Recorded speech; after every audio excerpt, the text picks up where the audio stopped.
Hi, I'm Charlotte, founder of Help Me Leave. I'm Rez, co-host of the podcast here. And this is the Help Me Leave podcast, After I Left, where we talk to immigrants and refugees from around the world to understand why they left their home countries and their experiences of migration. Welcome back, Jey. Thank you so much for coming back to talk to us again. Hey, it's nice to be back. Thank you. As a quick recap, last time we met, we talked about your experience of leaving the US as a refugee at the beginning of 2025. What prompted you to make that decision and what you had to do to make it happen. And then we talked a little bit about your experience as a refugee in the Netherlands since then. So yes, welcome back, Jay. A part of what we would like to talk to you about today is the work you're doing now as we all work together here for the Help Me Leave organization. So this is, for everyone out there, this is a nonprofit organization. We are working on some funding, but we'll get to that in future updates. So we kind of want to talk to you today about the work that you're doing now, and then the fact that you've only been here for a couple of months, but you've already gotten a lot done. I know personally for me, you reached out to us early to try and help us get out, and you've helped several more people get out. You've done a lot of work with our organization here. However, you didn't start with the Help Me Leave organization. Can you kind of go through what you're doing before kind of you met Charlotte and started and helped start this organization? So I guess for me, I got started with really looking at legislation and information and decided that there had to be some sort of bridge between basically legalese and legal jargon and the average everyday person. And that's kind of where I started, was writing basically picture pieces, essay style, taking concepts of, for instance, the impacts of a Supreme Court decision or the impacts on or the constitutionality of a particular executive order, writing and explaining out those concepts in a way that anyone, whether they're from the United States or not, have any understanding of how that system of government works, could understand why that doesn't work. I felt like there was almost a pay gap, or not a pay gap, but a pay wall between basic fundamental information that people should have about how to interact with their own governments from the local to the federal scale. And I started writing and started my activism trying to bridge that gap to teach people how to do research for themselves and kind of how to interpret things. That's where I started. As things continued to escalate, continued to write a series of pieces that were doing historical and political both analysis and kind of comparison, and just publishing those as I can, where I can. That's what I was doing. I had just started basically people who wanted to get out. I had started putting on my social medias that you can message me. I'm not a licensed anything, but I can help you, find your options. So I had started doing that, and then saw Charlotte's video calling out for wanting to get started, help me leave started, and joined up with her, and then took the single person process that I was doing. And now we have an entire team that does that. It's kind of crazy. Think about it sometimes because Help Me Leave now occupies most of my working day. It's just, for many of us, it's a full-time endeavor. And it's so strange that, because you and I talk most days, that it all started from like a DM off a video where I was like, would somebody help me build this thing? And you reached out, and it's kind of amazing, to be honest. Oh, How has that turned into what you're doing for Help Me Leave? And I don't know if it's worth you explaining first, like, what is it you're actually doing at Help Me Leave at the moment? when doing it, Help Me Leave at the moment is running and kind of helping build out the support team, which has several kind of, I guess, aspects to it. Our goal at the support team for Help Me Leave is to help people get through information overwhelm and emotional overwhelm to be able to kind of make sure they understand what their safety needs are and what paths of egress, what way to get out is going to meet the most of their safety needs as quickly as possible. We have a traditional path team, which is all traditional paths, whether that's retirement visas or digital nomad or a standard worker student visa or family unification or ancestry. All of those are considered traditional paths, and they're actual immigration paths. We also have a team that deals with people who feel like they qualify for and want to seek asylum. We talk through a lot of what that process looks like using public information and personal experience to kind of explain what we've been through.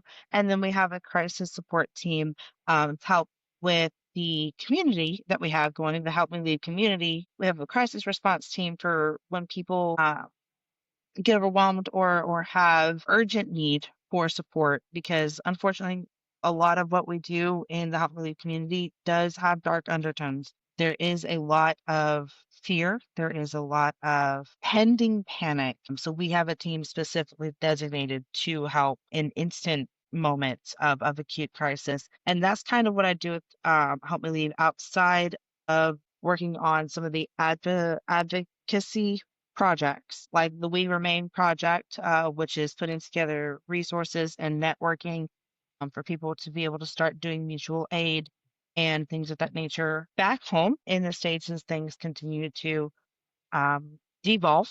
Instead, I'm going to say devolve instead of evolve. And then I'm also working on the No Longer Safe project, which is almost a campaign endeavoring to show using the EU laws themselves that the United States no longer qualifies as a country of safe origin, and that Americans of vulnerable demographics do actually meet the criteria for refugee status in a lot of the EU countries. And that is what the No Longer Safe campaign is pushing for, is to advocate for reevaluation of the United States and of the safe country of origin policy application to Americans seeking asylum in general. We're definitely going to go into more detail on No Longer Safe and We Remain, but I'd love to just go back to your support team work, because I do feel like you have the hardest job in the organisation, in that you're trying to help the Absolutely. people most at risk and with the fewest resources figure out their options. How are you finding that as someone who went through the process yourself? Yeah. It is both healing and rewarding and painful at the same time, because I am being in charge. The harder cases do kind of get kicked up to me, because sometimes it's a matter of resources versus need, and we can't bridge that gap. And there have been, and there will continue to be people that I will have to tell that we're not going to be able to help get up. And I think it's those cases, there's some weight behind working on a support team. It's almost a creeping weight of that responsibility of not everyone who asks for help are we going to be able to. And like it's just it's a creeping weight, but it is so worth being able to help uh help those that we can. And there are far more that we can help than we can't. And I have to kind of keep that in mind as well. Yeah, I wanted to bring that up too when you were talking earlier about your role with Help Me Leave. I have been with the support team and took some cases and stuff, and also going through the process myself. The weight and gravity of trying to advise other people on what they should be doing with their life and making such huge decisions has been very, very difficult. Like you try to prepare people the best you can, especially as being in the same situation. However, it's different for everybody. You don't know where you're going to be. You don't know where they're going to get placed, what their experience will be versus what your experience was. And advising people on picking up everything and leaving everything they know it's a huge, huge responsibility. And the fact that Jay actually is the head of that and a lot of the harder cases go to them, and seeing every day the stories of all these stories about of these people and why they need to leave, what they're experiencing, what they're going through, it's incredibly impactful. So that is something I did want to definitely bring up, and especially here talking to Jay and making sure that everyone out there also knows that not only is this a lot of work and it's something that's done voluntarily and we're doing the best we can to help others, it's incredibly impactful knowing that to a degree people's lives are in your hand, and that's an incredible responsibility. And I credit Jay so much for this, as well as you, Charlotte.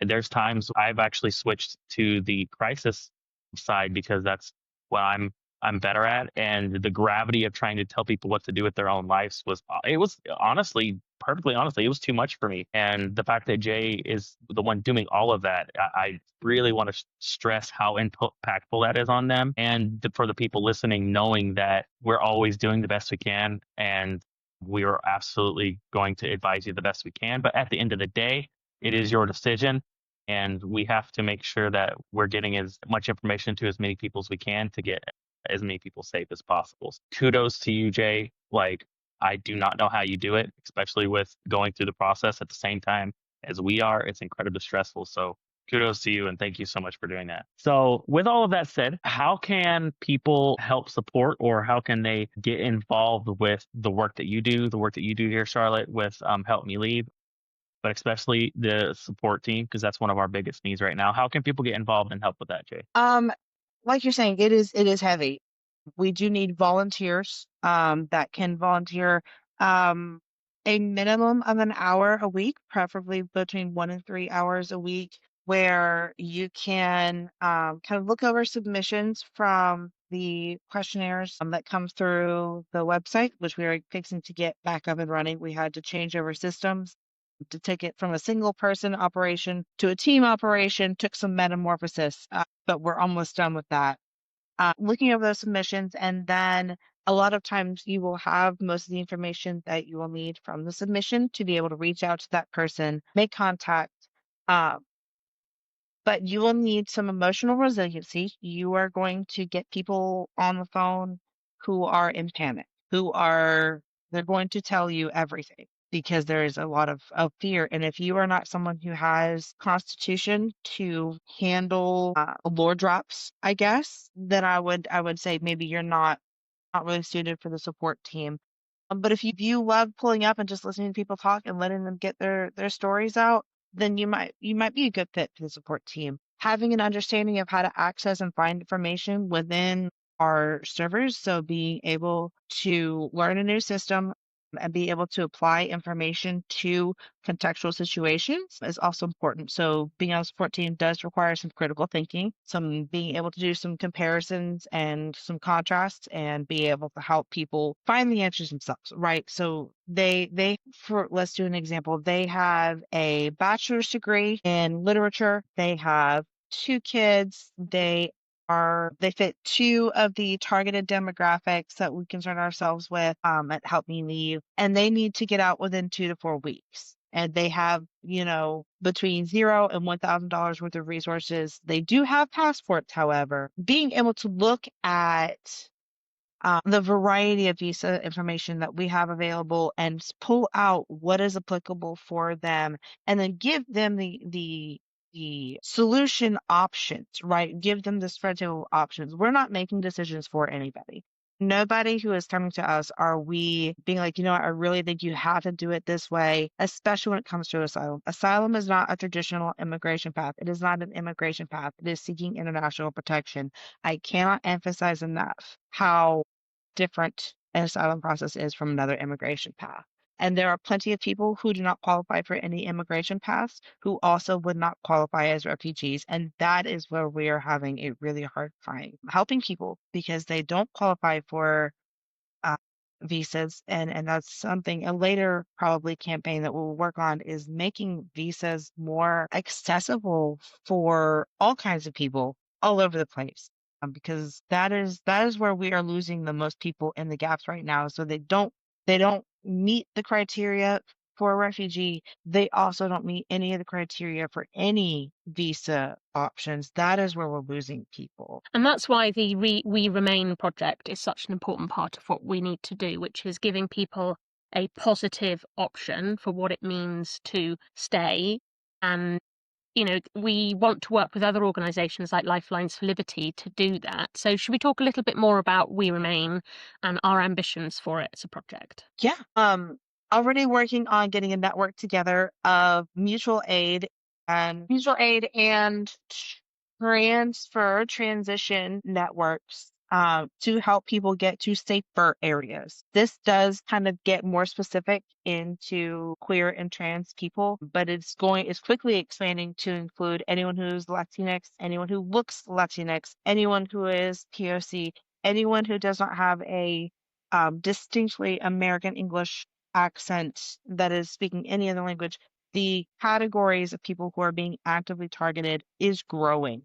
And so our scope is going to continue to grow. But we're trying to get people connected with mutual aid networks, with training networks, with how to packets. So how to field dress and hunt if need be, how to can and preserve food if need be, basic field trauma dressing, how to basic herbal medication, trying to get all of these resources together in almost a digital packet, a contacts resource, as well as an information resource packet, so that when we do have the unfortunate instance of having to tell people, unfortunately, I'm sorry, there's not going to be a way that we're going to be able to help you get out, that's okay because this is going to be survivable. I want to be encouraging on that point with the remain.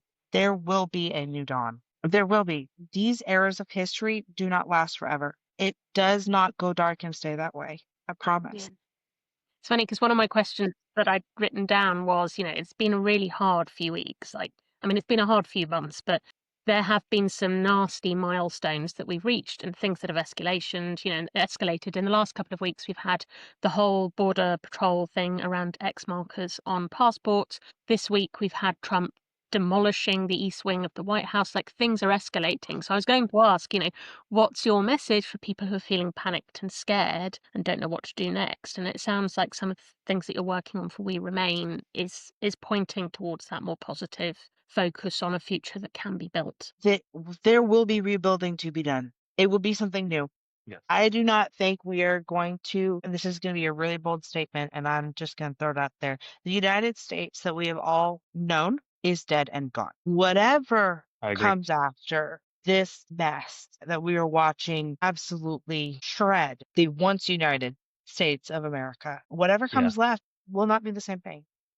It will require just as much strength to do the rebuilding. The resources that we're putting together make sure that the people will get through to the time to rebuild. People will come back and put together something new. And hopefully something better. It will have to be something better. It will have to be. I believe we're going to see we'll still have a similar form of government. Personally, I believe, but we're going to have new parties. And what I want people like us who are getting to safety, who are able to then give back and everything, I think once things blow over and the things happen, it will get worse before it gets better. I want to prepare people for that. It will get worse before it gets better. However, I do believe it will get better, and I think we're going to no longer have a dual party Republican Democrat system. I think we'll have new parties. And one thing that I want to put, for people like us, especially with the We Remain, we need to be involved in that. We need to be very involved in that and be prepared to advocate for ourselves and for our communities and be a part of that.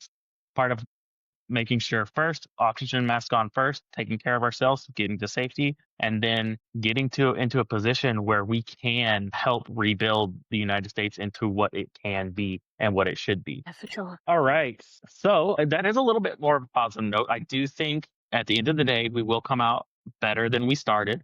It will get worse before it gets better. However, so what are you looking at here towards the future as far as what are you working on as far as more of your writings? What are you doing outside of the Help Me Leave project and organization on your own? I know you do your own writings. I believe you have either a website or a blog where you post your writings and your political investigations and stuff like that. What are you working on right now? Right now, I'm working on basically bolstering the initial report that I wrote, basically entitled that the United States is no longer a safe country of origin or hashtag no longer safe. That report was initially published in September 2025 by the LGBT asylum support organization run by Sandro Corticas here in the Netherlands. That got published and actually submitted to a member of parliament, the Dutch parliament. It did actually get submitted to the Dutch parliament, and with I believe some of the questions basically being, can we apply exceptions to the safe country policy was the goal. That report has actually gone out. I've gotten multiple requests from people in other EU and other European countries, Switzerland, Norway, New Zealand, Ireland, South Africa. Did I say Switzerland already? I think I did. I feel like there was a Denmark in there as well, maybe? I don't know. Is there a Nordic? No, it wasn't Denmark. It was Sweden. Or no, Sweden. Norway. Sorry, Norway. It was What Norway. about So the people who are reaching out to me are either persons who are part of organizations who are working with political parties to address the fact that things are not going well in the States. This is no longer something that is shocking people. The international community, I think, is getting pretty aware that things are going terribly wrong in the United States. I don't think there's really any question about that anymore. It's just a question of what is going on. Why is it going on? And that is what I am doing. I am writing the whys. I am writing the hows. I am writing out explanation of American history, whether that be legislative history, or for instance, I have a piece called The Educated Illiterate, which goes over the education system, how it is intentionally and strategically as subpar and as malinforming as it is. Stupid people and illiterate people don't tend to overthrow governments. The that's the sort of work that I will continue to do for the rest of ever, because I do want people to have answers to the questions of what and why. And those answers are out there. I would love to continue to do the red string boards and pull it all together for people so they can see and actually have answers to the questions. I think if we document the answers to the hows and the whys, there's a better chance of we don't do this again in another 80 to 120 Right. years. I would love that to stop happening. And I feel Right. like bearing witness and explaining is kind of what I have chosen as my torch for my life. This being the way things have turned out. The phrase testum perhibo is a Latin phrase that means I bear witness. I sign a lot of my writings off with testum perhibo friends. I feel that sentiment that I will watch, I will witness, and I will document this in my core, in my bones. In fact, whenever it happens again, that tattoos become a possibility, more tattoos, I am getting the words testum perhibo on either side of my neck because of both using my voice and using my sight. I feel like the strategic placement for that tattoo is important because that is what I am working on. That is what I will forever work on, is to bear witness. It's one of the things I love about working with you, Jay, is how deeply passionate you are about this, and like you just pour everything you have into it, and it's always really inspiring. It really, really, really is. And let's not forget, like you're going through your own asylum process Sure. in the midst of all of this. Are you happy to talk a bit about like where you are in that and how that's going? Sure, I can do that. I am going to be fairly sparse on or sparse on the details. My family is in the appeals process. We are waiting for a hearing date. All of our separate cases, Andy had our cases separated. We were not actually in the IND system as a single family unit, which was quite difficult. At a lot of points during this, we were in separate housing. Kids have been separated at a couple of different points. It was difficult. COA did do their best. And at the here in the new location that we are in, the COA has been absolutely phenomenal. And we are finally all housed together again. But the courts are going to hear all of our cases as one, is the most Okay. recent update that we've gotten from our attorney, which is phenomenal news because differing rulings on different cases, splitting our family unit would simply not be survivable. So that's where we are. And the process is we are just kind of waiting. Our attorney said a few weeks ago it'll probably be a few more months before we get a court date. So we are gonna just wait. Probably my guess would be probably through the holidays. That's a big ask, isn't it, for a process to take that long? But I guess while the process is going on, you are where you are and your kids are in school and it's just taking each day as it comes. Yes. I will Yeah. reiterate as many times as I can to anyone who will listen, the purgatory feeling that is the process of seeking asylum does Yes. something to your head. It is not really describable. It living in the sustained present, especially if you are someone who struggles with any flavor of neurodiversity, any flavor of obsessive compulsive disorder, any flavor of dissociative disorder, anything along those lines. The purgatory of the constant wait mode, the ever present wait mode, will erode your brain if you are not careful and mindful about how you spend your time and how you spend your energy. I'm going to say that to anyone I can get it across to because I need to be very clear about that. It is one hell of a Yes. process. I think that's why you and the support team are so well placed to talk to people about pathways because you've been through it yourselves. There is no one better to talk to somebody about the reality of asylum than someone who's gone through it. And I would like to Yes. add, while we can give our personal experiences, and that's again, half the goal of the support team, so many of us have gone one path of egress or another. Most of us are migrants of some flavor or another. We can give you our experience. We can even give you the breadth of experiences that we've heard about, that we know about, as close as we can to your circumstance. However, we cannot advise what your experience is going to be like, because every single experience, regardless of the system and the things that should be in place, every single experience is going to be different. Bureaucracy is bureaucracy, regardless of where it is. And unfortunately, to be very blunt, for trans people in specific, there is no safest on this planet. There is just safer. And that needs to be very, very clear. Seeking refuge is not going to guarantee that you will never have harassment again. It's not a guarantee that you will never have slurs tossed at you again. It's not a guarantee that you're not going to deal with some sort of systemic infringement on your identity rights. All of these things are still, there is no safest for trans people yet. Unfortunately, there is safer. And I promise you the safer is worth it. Yeah, absolutely. And I can speak to that as well, being in the process for myself currently as well. The hurry up and wait that's everything you do is hurry up and wait. I will say, for the people that do go this route, finding ways to stay busy is important. Both me and my partner here, we both do work here at the camp, so you have an opportunity to do different work. I've been able to start mowing the grass, which is something I enjoy doing. And so I'll put on my headphones and I go and mow, and it gives me some kind of a semblance of normalcy, because that's something you did at home. I've done it for work before. So those are important things.